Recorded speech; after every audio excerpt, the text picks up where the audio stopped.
The American people are watching this spectacle. I'm told the futures market is down 5%. I'm also told that that's when trading stops. So the notion that we have time to play games here with the American economy and the American people is utterly absurd. So I want to explain what just happened. Our good friends on the other side would not have been disadvantaged one bit if this vote had succeeded, because it would have required potentially 30 more hours of discussion, during which these seemingly endless negotiations could go on as long as they would like. Now, the buildup to this, so everybody fully understands, is that we had a high level of bipartisanship in 5 different working groups over the last 48 hours, where members who were participating were reaching agreement. And then all of a sudden, the Democratic leader and the Speaker of the House shows up. And we're back to square one. So we're fiddling here, fiddling with the emotions of the American people, fiddling with the markets, fiddling with our health care. The American people expect us to act tomorrow. And I want everybody to fully understand, if we aren't able to act tomorrow, it'll be because of our colleagues on the other side continuing to dicker when the country expects us to come together and address this problem. Now, I changed my vote, which gives me the opportunity to move to reconsider at a later time. That's all I can do in the face of this obstruction. Look, I can understand obstruction when you're trying to achieve something.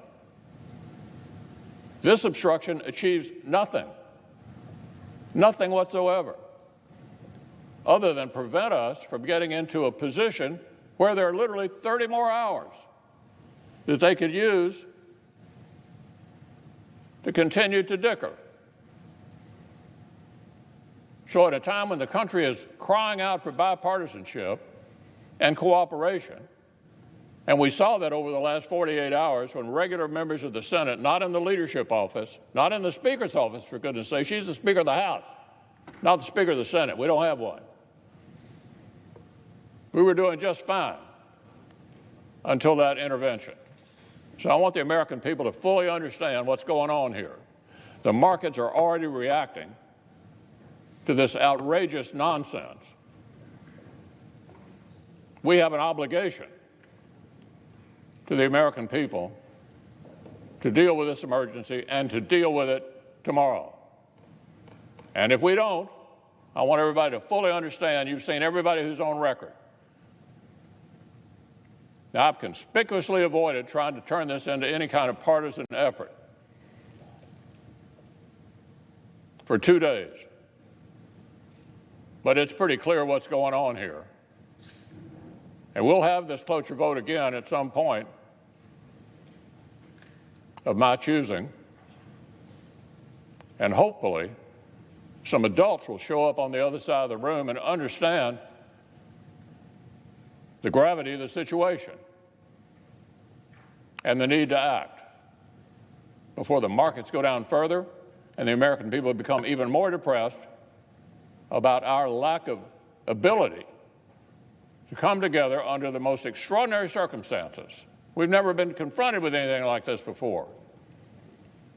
It's totally different.